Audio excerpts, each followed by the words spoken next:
नमस्कार मित्रों, आज मैं दिनेश कुमार शर्मा आप सभी दर्शकों का अपने इस YouTube चैनल पर स्वागत करता हूं और आज के मेरे इस वीडियो का विषय है सुमित्रा नंदन पंत जी द्वारा लिखित कविता मानवता ही विश्व सत्य का प्रसंग सहित सरलार्थ। वीडियो को शुरू करने से पहले अगर आपने इस कविता का एनिमेटेड वीडियो नहीं देखा है तो स्क्रीन पर दिखाई दे रहे इस आई बटन पर क्लिक कीजिए। मुझसे कई दर्शक भिन्न भिन्न प्रकार के प्रश्न पूछते हैं जिनके उत्तर आपको वीडियो में ही दिए जाते हैं, इसलिए आप सभी से गुजारिश है कि इन वीडियो को अंत तक अवश्य देखा कीजिए। इसके अतिरिक्त हर सप्ताह हिंदी भाषा पर आधारित एक क्विज का आयोजन होता है, आप सभी उसमें भी भाग लिया कीजिए जो आपको विभिन्न प्रकार की प्रतियोगिताओं की तैयारी करने में मददगार साबित होगी।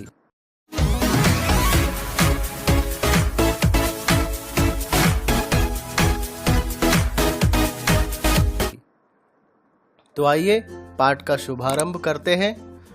पाठ के सरलार्थ को जानने से पहले आइए इस कविता के सारांश को समझ लेते हैं।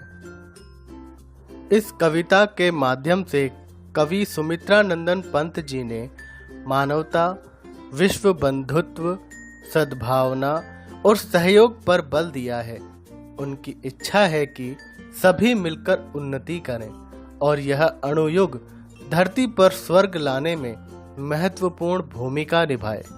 सभी देश आपसी भेदभावों का त्याग करें, इस धरती पर संसाधनों की होड़ से दूर रहें और मानव के कल्याण के लिए कार्य करें। विज्ञान ने आज इतनी तरक्की कर ली है कि वह अंतरिक्ष में भी अपना परचम लहरा चुका है। कवि कहना चाहते हैं कि इस उन्नति का प्रयोग मानव की भलाई में लगाया जाए, न कि युद्ध के लिए।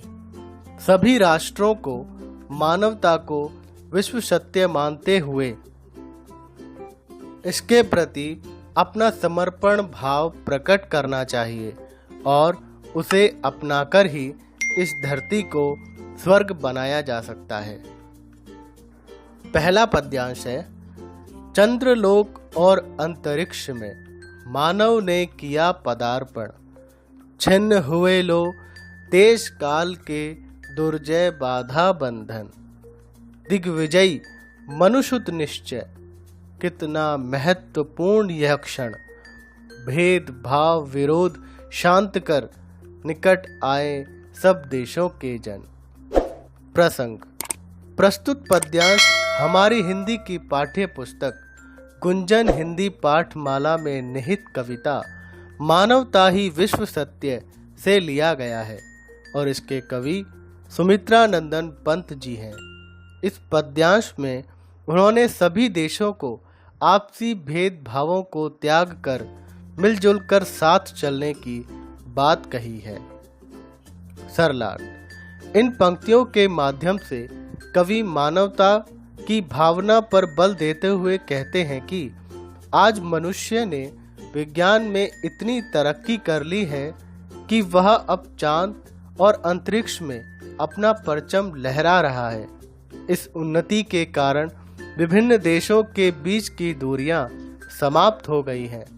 मनुष्य कम समय में एक स्थान से दूसरे स्थान पर आसानी से आ जा सकता है। वह क्षण भर में किसी भी देश का हाल चाल जान सकता है। सभी दिशाओं को जीतने वाले मनुपुत्र अर्थात हम सबके लिए वह क्षण कितना महत्वपूर्ण होगा जब सभी देश और देशवासी आपसी भेदभावों जैसे ईर्ष्या, द्वेष, छल कपट इत्यादि की भावनाओं को मिटाकर एक दूसरे के निकट आ जाएंगे। दूसरा पद्यांश है। युग युग का पौराणिक स्वप्न हुआ मानव का संभव। शुभ समारंभ नए चंद्र युग का भू को दे गौरव। फहराए ग्रह उपग्रह में धरती का श्यामल अंचल। सुख संपद संपन्न जगति में बरसे जीवन मंगल। प्रसंग।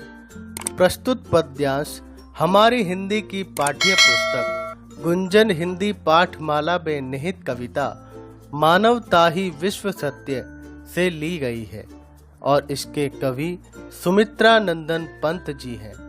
इस पद्यांश में उन्होंने सभी देशों को मिलजुल कर इस धरती पर रहने की बात कही है।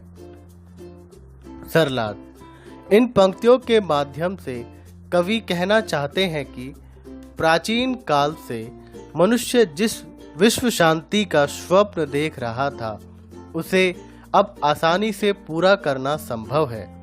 इसके लिए हम सभी को और सभी देशों को एकजुट होकर आगे आना होगा, जिससे एक नए चंद्र युग का आरंभ होगा और धरती को एक नया सम्मान मिलेगा।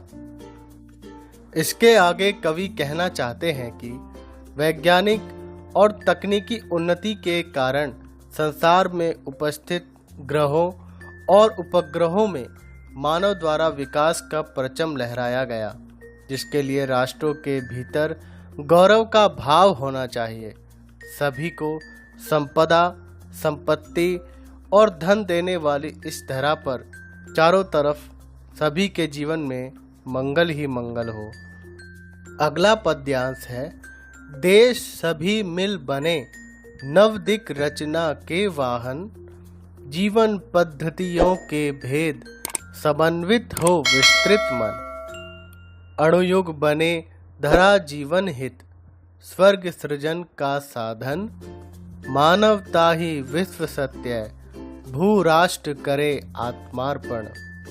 कवि सुमित्रा नंदन पंत। प्रसंग। प्रस्तुत पद्यांश हमारी हिंदी की पाठ्य पुस्तक गुंजन हिंदी पाठमाला में निहित कविता मानवता ही विश्व सत्य से लिया गया है और इसके कवि सुमित्रा नंदन पंत जी हैं। इस पद्यांश में उन्होंने सभी देशों को मिलजुल कर मानवता के हित के लिए कार्य करने की बात कही है। सरलार्थ। इन पंक्तियों के माध्यम से कवि कहना चाहते हैं कि हम सभी देशों को मिलकर आगे आना होगा और एक नई दिशा में काम करना होगा और जीवन को नई ऊंचाइयों पर ले जाने के लिए मिलकर कार्य करना पड़ेगा। सभी देश जीवन पद्धतियों के सभी भेदभाव को मिटाकर एक दूसरे के साथ मिलकर एक हो जाएं और सभी देश नई संभावनाओं के वाहक बने। इस परमाणु युग में जब सभी देश अपनी सैन्य ताकत बढ़ाने के लिए कार्य कर रहे हैं तो हमें धरती पर रहने वाले सभी प्राणियों के हित के विषय में सोचते हुए कार्य करना चाहिए, अर्थात सभी देशों के द्वारा मानवता को विश्व सत्य मानते हुए और उसे अपनाकर ही धरती को स्वर्ग बनाया जा सकता है।